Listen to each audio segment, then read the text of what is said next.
ಬೆಳಿಗ್ಗೆ ಕೆಲಸ ಎಲ್ಲ ಮುಗಿಸ್ಕೊಂಡು ಅಡುಗೆ ಮನೆಗೆ ಬಂದೆ ಆಯಿತಾ. ಅಡುಗೆ ಮನೆಗೆ ಬಂದವಾಗ ಇವತ್ತು ಬೆಳಿಗ್ಗೆ ಟಿಫನ್ಗೆ ದೋಸೆ ಮಾಡಿದ್ದು. ಆವಾಗ ದೋಸೆದು ಪಾತ್ರೆ ಹಾಗೇ ಇದೆ.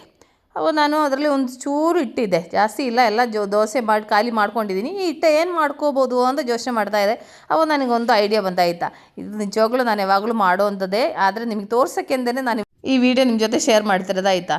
ಇದು ಬಂದು ನಾನು ದೋಸೆ ಹಿಟ್ಟಿಗೆ ಬಂದು ಅಕ್ಕಿ ಜೊತೆಯಲ್ಲಿ ಉದ್ದಿನಬೇಳೆ ಹಾಕ್ತೀನಿ, ಅದಾದಮೇಲೆ ಕಡಲೆಬೇಳೆ ಹಾಕ್ತೀನಿ, ಹೆಸ್ರುಬೇಳೆ ಹಾಕ್ತೀನಿ, ಅದಾದಮೇಲೆ ಸ್ವಲ್ಪ ಮೆಂತ್ಯ, ಅವಲಕ್ಕಿ ಇದೆಲ್ಲ ಹಾಕ್ಕೊಂಡು ನಾನು ರುಬ್ಬೋದು. ಅದರಿಂದ ಇದು ಮುಖಕ್ಕೆ ಹಾಕ್ಕೊಂಡ್ರೆ ಸ್ಕಿನ್ನಿಗೆ ತುಂಬ ಒಳ್ಳೆಯದು. ಆ್ಯಕ್ಚುಲಿ ನಾನು ಹರಿಬರಿನಲ್ಲಿ ನಂದು ಚೈನ್ ಬಿಚ್ಚಕ್ಕೆ ಮರೆತುಬಿಟ್ಟಿದ್ದಾಯ್ತಾ. ಯಾಕೆಂದರೆ ಇದು ಹಿಟ್ಟು ಬಂದು ನಾನು ಕತ್ತಿಗೂ ಮುಖಕ್ಕೆಲ್ಲ ಪೂರ್ತಿ ಹಾಕ್ಕೋಬೇಕು ಅಂತಲೇ ಇದು ಮಾಡ್ತಿರೋದು. ಮೊದಲು ಮುಖಕ್ಕೂ ಕತ್ತಿಗೆಲ್ಲ ಹಾಕಾದ್ಮೇಲೆ ಮತ್ತೆ ಮಿಕ್ಕಿದ್ರೆ ಕೈಗೆ ಹಾಕ್ಕೊಳ್ಳೋಣ. ಫಸ್ಟು ಮುಖಕ್ಕೂ ಕತ್ತಿಗೆಲ್ಲ ಹಾಕ್ಕೊಳ್ಳೋಣ. ಈ ದೋಸೆ ಹಿಟ್ಟು ಈ ಥರ ಹಾಕ್ಕೊಂಡ್ರೆ ನಮ್ಮ ಮುಖದಲ್ಲಿರೋ ಟ್ಯಾನ್ ಎಲ್ಲ ರಿಮೂವ್ ಆಗಲಿಕ್ಕೆ ತುಂಬ ಒಳ್ಳೆಯದಾಯ್ತಾ. ನಾವು ಅಕ್ಕಿ ಹಿಟ್ಟಲ್ಲಿ ಮೊಸರು ಎಲ್ಲ ಮಿಕ್ಸ್ ಮಾಡ್ಕೊಂಡು ಹಾಕ್ತೀವಲ್ಲ, ಅಕ್ಕಿ ತುಂಬ ಒಳ್ಳೆಯದು. ಅದಾದಮೇಲೆ ಈ ಬೇಳೆಗಳಾದ್ರೂ ನಮ್ಮ ಸ್ಕಿನ್ನಿಗೆ ತುಂಬ ಒಳ್ಳೆಯದು. ಅವಾಗ ಇದೆಲ್ಲ ಸೇರಿಸಿ ರುಬ್ಬಿರೋದಲ್ವ, ಅದರಿಂದ ಇದು ಸ್ಕಿನ್ನಿಗೆ ಹಾಕ್ಕೊಂಡ್ರೆ ಸ್ಕಿನ್ನಿಗೆ ತುಂಬ ಒಳ್ಳೆಯದು. ಡೈಲಿ ಇದೇ ಥರ ಸ್ಕ್ರಬ್ಬು ಇಲ್ಲ ಪ್ಯಾಕ್ ಏನಾದರೂ ಈ ಥರ ಮುಖದಲ್ಲಿ ಅಪ್ಲೈ ಮಾಡಿಕೊಂಡ್ರೆ ನಮ್ಮ ಮುಖದಲ್ಲಿ ಇರೋ ಟ್ಯಾನ್ ಎಲ್ಲ ರಿಮೂವ್ ಆಗಲಿಕ್ಕೆ ತುಂಬ ಒಳ್ಳೆಯದಾಯ್ತಾ. ಅದಾದಮೇಲೆ ಮಿಕ್ಕಿದ್ದು ನಾನು 2 ಕೈಗೂ ಹಾಕ್ಕೊಳ್ಳೋಣ ಅಂತ. ನಮ್ಮದು ಕೈಗೆ ಜಾಸ್ತಿ ಸಣ್ಟಾಣ ಆಗುತ್ತದೆ, ಯಾಕೆಂದರೆ ನಾವು ಗಾಡಿ ಓಡಿಸೋ ಟೈಮಲ್ಲಿ ಎಲ್ಲಾದ್ರೂ ನಮ್ಮ ಕೈಗೆ ಡೈರೆಕ್ಟಾಗಿ ಸಣ್ಟಾಣ ಹೊಡೆಯುತ್ತದೆ. ಅದಕ್ಕೆ ನಾವು ಈ ಥರ ಈ ದೋಸೆ ಹಿಟ್ಟು ಕೈಗೆಲ್ಲ ಅಪ್ಲೈ ಮಾಡಿದರೆ ನಮ್ಮ ಕೈಯಲ್ಲಿ ಇರೋ ಟ್ಯಾನ್ ಎಲ್ಲ ರಿಮೂವ್ ಆಗಿ ಸ್ಕಿನ್ನು ಸಾಫ್ಟ್ ಆಗುತ್ತದೆ. ಅದಾದಮೇಲೆ ನಮಗೆ ಕೈ ಚೆನ್ನಾಗಿ ಗ್ಲೋ ಕಾಣುತ್ತದೆ. ಕೈನೂ ಅಷ್ಟೇ, ನಮ್ಮ ಮುಖದಲ್ಲೂ ಅಷ್ಟೇ. ಈ ಥರ ನಾವು ದೋಸೆ ಹಿಟ್ಟು ಹಾಕ್ಬಿಟ್ಟು ಈ ಥರ ಸ್ಕ್ರಬ್ ಮಾಡಿಕೊಂಡ್ರೆ ಸ್ಕಿನ್ನು ಸಾಫ್ಟ್ ಆಗುತ್ತದೆ, ಅದ್ರ ಜೊತೆಯಲ್ಲಿ ತುಂಬ ಗ್ಲೋ ಕಾಣುತ್ತದೆ. ಫ್ರೆಂಡ್ಸು, ನೀವು ಇನ್ನು ಮುಂದೆ ಇದೇ ಥರ ದೋಸೆ ಹಿಟ್ಟು ಉಳಿಯಿತು ಅಂದರೆ ಈ ಥರ ಮುಖಕ್ಕೂ ಕೈಗೆ ಈ ಥರ ಹಾಕ್ಬಿಟ್ಟು ಚೆನ್ನಾಗಿ ಸ್ಕ್ರಬ್ ಮಾಡಿ ವಾಶ್ ಮಾಡಬೇಕಾಯ್ತಾ. ಈ ಥರ ಮಾಡಿಕೊಂಡ್ರೆ ನಮ್ಮ ಸ್ಕಿನ್ನಿಗೆ ತುಂಬ ಒಳ್ಳೆಯದು. ಅವು ಈ ಥರ ಚೆನ್ನಾಗಿ ಸ್ಕ್ರಬ್ ಮಾಡಬೇಕು.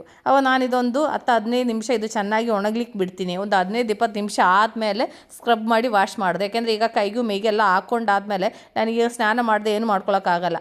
ಅದರಿಂದ ಇನ್ನೊಂದು 10-20 ನಿಮಿಷ ಏನು ಕೆಲಸ ಮಾಡಲ್ಲ, ಇದು ಚೆನ್ನಾಗಿ ಡ್ರೈ ಆಗಲಿಕ್ಕೆ ಹಂಗೆ ಬಿಡ್ತೀನಿ. ಈಗ ನೋಡಿ, ನಾನು ಪಾತ್ರದಲ್ಲಿ ಇರೋ ಪೂರ್ತಿ ದೋಸೆ ಹಿಟ್ಟು ನನ್ನ ಮುಖಕ್ಕೂ ಕೈಗೂ ಕತ್ತಿಗೂ ಎಲ್ಲ ಹಾಕ್ಕೊಂಡಿದ್ದೀನಿ ಆಯಿತಾ. ಯಾಕೆಂದರೆ ಇರೋ ಟ್ಯಾನ್ ಎಲ್ಲ ಚೆನ್ನಾಗಿ ರಿಮೂವ್ ಆಗಲಿ ಅಂತ ಒಂದು 15-20 ನಿಮಿಷ ಹಂಗೆ ಬಿಟ್ಬಿಡೋಣ ಅಂತ ಫುಲ್ ಹಚ್ಕೊಳ್ತಾ ಇದ್ದೀನಿ. ಈಗ ನೋಡಿ, ನನ್ನ ಮುಖ ನನ್ನ ಕೈ ಎಲ್ಲ ನೋಡಿ ಫುಲ್ ದೋಸೆ ಹಿಟ್ಟು ಹಾಕ್ಕೊಂಡಿದ್ದೀನಿ.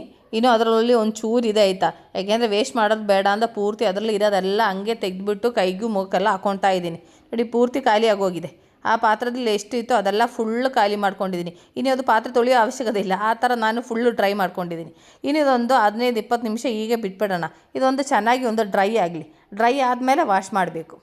ಈಗ ನೋಡಿ, ಒಂದು 20 ನಿಮಿಷ ಆಗಿದೆ, ಫುಲ್ಲು ಡ್ರೈ ಆಗಿದೆ. ನೋಡಿ ಹೇಗಿದೆ ಅಂತ ನೋಡಿ, ಫುಲ್ಲು ಡ್ರೈ ಆಗಿದೆ. ಇನ್ನೊಂದು ಚೆನ್ನಾಗಿ ಸ್ಕ್ರಬ್ ಮಾಡಿ ವಾಶ್ ಮಾಡಬೇಕು. ಆವಾಗ ಟ್ಯಾನ್ ಎಲ್ಲ ರಿಮೂವ್ ಆಗುತ್ತೆ.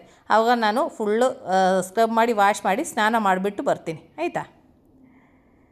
ನಂದು ಸ್ನಾನ ಎಲ್ಲ ಆಯಿತು. ಸ್ನಾನ ಎಲ್ಲ ಮುಗಿಸ್ಕೊಂಬಂದಿದ್ದೀನಿ. ನೋಡಿ ನನ್ನ ಮುಖದಲ್ಲಿ ಎಷ್ಟು ಗ್ಲೋ ಕಾಣ್ತಿದೆ ಅಂತ ನೋಡಿ. ನಾನೊಂದು ಚೂರು ಲಿಪ್ಸ್ಟಿಕ್ ಹಾಕ್ಕೊಂಡಿದ್ದೀನಿ ಆಯಿತಾ. ಫ್ರೆಂಡ್ಸ್, ನಿಮಗೆ ಈ ವಿಡಿಯೋ ಇಷ್ಟ ಆಯಿತಾ? ನಿಮ್ಗೆ ಇಷ್ಟ ಆಯ್ತು ಅಂತ ಅಂದ್ಕೊಳ್ತೀನಿ. ಹೊಸ ವೀಡಿಯೋ ಸಿಗೋ ತನಕ ಟೇಕ್ ಕೇರ್, ಬಾಯ್.